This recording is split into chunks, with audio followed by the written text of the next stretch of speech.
നമസ്കാരം. സ്ഥാനാർത്ഥികൾ ഒന്നൊന്നായി വരുന്നു. ഒരുപക്ഷെ ബി ജെ പിക്ക് വേണ്ടി ബി ജെ പിക്കാരേക്കാൾ ശക്തമായി വാദിക്കുകയും ഫേസ്ബുക്കിലൊക്കെ വളരെ സജീവമായി നിൽക്കുന്ന വനിതയാണ് പത്മജ വേണുഗോപാൽ. അവർ വലിയ ഇൻറ്റഗ്രിറ്റി ബി ജെ പി പോയതിനു ശേഷം കാണിക്കാറുണ്ട്. അല്ല ആയാഗോയ പരിപാടിയല്ല, വളരെ ശക്തമായി അവർ ബി ജെ പി ഒരു വക്താവായി തന്നെ നിൽക്കും. മോദിയുടെ ഭക്തയായിട്ടും മോഡി പറയുന്ന കാര്യങ്ങൾ എല്ലാ കാര്യങ്ങളിലും വളരെ ശക്തമായിട്ടൊരു പൊളിറ്റിക്കൽ ലീഡറുടെ ഇൻറ്റഗ്രിറ്റി അവർ കാണിക്കുന്നു.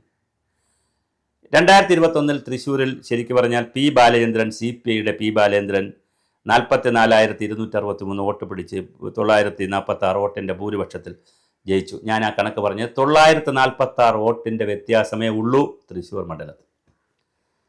സുരേഷ് ഗോപി അതേസമയം 35ഓളം ഡിവിഷനുകളിൽ വലിയ ഭൂരിപക്ഷം സുരേഷ് ഗോപി പിടിച്ചു.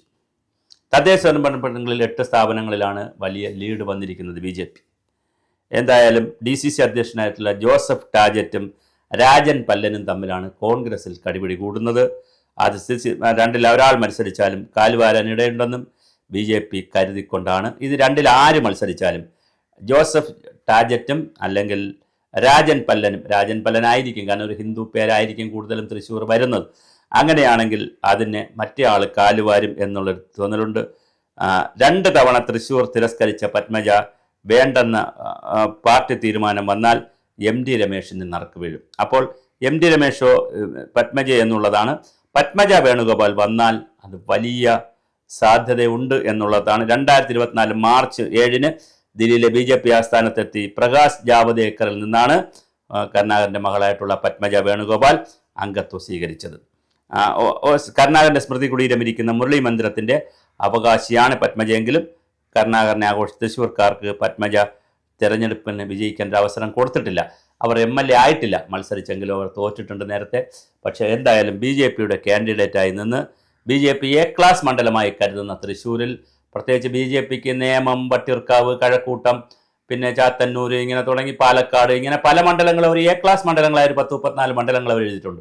അതിലൊരു പെടുന്നതാണ് തൃശ്ശൂർ. അപ്പോൾ സ്വാഭാവികമായിട്ട് BJPക്ക് വലിയ സാധ്യതയുള്ള ഒരു മണ്ഡലമായി അവിടെ നിൽക്കുമ്പോൾ BJPയെ താമര വിരിയിക്കാനുള്ള ഒരു ചുമതല പത്മജ വേണുഗോപാലിന് കൊടുക്കുമോ? അവരെ ഗവർണറാക്കുന്ന കാര്യമൊക്കെ നമ്മൾ കേട്ടിരുന്നു. അതിൻ്റെ സാധ്യതകൾ നേരത്തെ ഉണ്ടായിരുന്നു. പക്ഷേ അതിൽ നിന്നൊക്കെ വ്യത്യസ്തമായി അവർ കേരളത്തിൽ തന്നെ BJPക്ക് അക്കൗണ്ട് തുറക്കാനുള്ള ഒരു കാൻഡിഡേറ്റ്ഷിപ്പിലേക്ക് വരുമോ എന്നുള്ളതാണ്.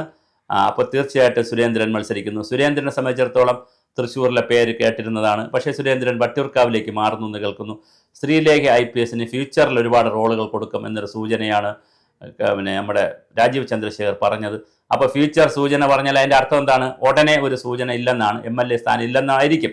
അപ്പോൾ രാജീവ് ചന്ദ്രശേഖറാണ് പറയുന്നത് ഫ്യൂച്ചർ എന്ന് ഉദ്ദേശിച്ചത്. പിന്നെ നാളെ വേണമെങ്കിൽ സ്ഥാനാർത്ഥിത്വം കൊടുത്തിട്ട് പറയാം ഞാൻ ഉദ്ദേശിച്ചത് വട്ടിയൂർക്കാവണമെന്ന് വേണമെങ്കിൽ. ഇപ്പോൾ രാഷ്ട്രീയത്തിൽ അങ്ങനെ എങ്ങനെ കിടന്നാലും കമന്ന് കിടന്നാലും പൂച്ച കിടക്കും പോലെയാണല്ലോ. അപ്പോൾ 4 മുകളിലോട്ട് ഇരിക്കുള്ളൂ, നമുക്കതൊന്നും പറയാൻ പറ്റത്തില്ല.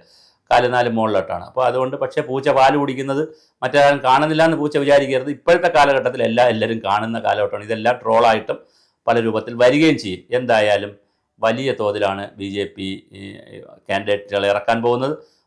വലിയ ലിസ്റ്റുമായിട്ടാണ് BJP വരുന്നത്. ഇപ്പോൾ ഒരുവിധം വലിയ ലിസ്റ്റ് എന്ന് പറയുമ്പോൾ ഒരുവിധം പ്രധാനപ്പെട്ട ആളുകൾ, ഇപ്പോൾ doctor KS Radhakrishnan, doctor Abdul Salam, അങ്ങനത്തെ ഒരുപാട് പ്രമുഖർ, നേരത്തെ E ശ്രീധരൻ, അങ്ങനെ വളരെ പ്രമുഖരായിട്ടുള്ള തോമസ് ജേക്കബ്, അങ്ങനെ വളരെ, പിന്നെ ഇനിയിപ്പോൾ സെൻകുമാറിൻ്റെ പേര് കേൾക്കുന്നു, തൃപ്പൂണിത്തുറയും തിരുവനന്തപുരത്തും പല സ്ഥലത്തും കേൾക്കുന്നു. അപ്പോൾ ഇങ്ങനെ വളരെ പ്രമുഖരായിട്ടുള്ള ഒരുപാട് ആളുകളുടെ ഒരു ലിസ്റ്റുമായിട്ടാണ് BJP വരുന്നത്. അതിൽ വനിതയായിട്ടുള്ള ഇന്ന് BJPയോടൊപ്പം നിൽക്കുന്ന ശോഭാ സുരേന്ദ്രൻ കഴിഞ്ഞാൽ ഇപ്പോൾ ശ്രീലേഖ IPS ഒക്കെ ആയല്ലോ, അവർ ആ ടീമിൻ്റെയൊക്കെ കൂടെ തന്നെ മുന്തിയ പേരിൽ പറയാൻ കഴിയുന്ന ഒരു സ്ഥാനമാണ് പത്മജ വേണുഗോപാലിനുള്ളത്. അതുകൊണ്ട് തന്നെ പത്മജയെ സുരേഷ് ഗോപിയുടെ പിന്തുണയും കൂടി ഉറപ്പാക്കിക്കൊണ്ട് അവിടെ ഇറക്കാം. അപ്പോൾ 2 ഗുണങ്ങളുണ്ട്. ഒന്ന്, സുരേഷ് ഗോപിയുടെ പിന്തുണ, ശക്തമായ പിന്തുണ ഉണ്ട്. പിന്നെ സുരേഷ് ഗോപിക്ക് കിട്ടിയ ഒരു അപ്പർ ഹാൻഡ് ഉണ്ട്.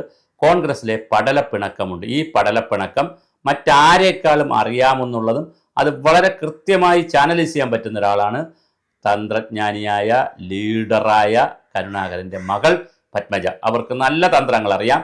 അതുകൊണ്ട് തന്നെ സ്വാഭാവികമായും അവിടെ ഈ ഒരു തന്ത്രങ്ങൾ പയറ്റി ഗ്രൂപ്പിനകത്ത് കയറി ഗ്രൂപ്പ് കളിച്ച് കോൺഗ്രസിനകത്ത് വലിയ കൺഫ്യൂഷൻ ഉണ്ടാക്കി ആ വോട്ടുകളെ കൂടെയൊക്കെ നേടി അവിടെ ആരാണ് ജയിക്കുക എന്നുള്ളതാണ്.